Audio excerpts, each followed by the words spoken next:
Hey guys, in this video, I'll show you how to download Behance portfolio as PDF. First, log into your account. Once in, go ahead and select on the project that you want to download as PDF.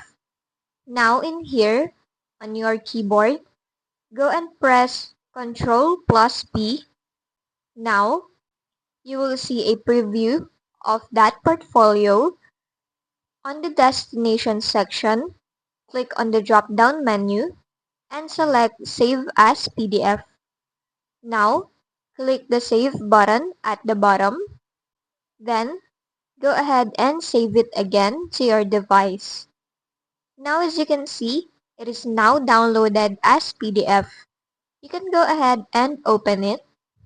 And if you view it, you will see that your portfolio is in PDF form.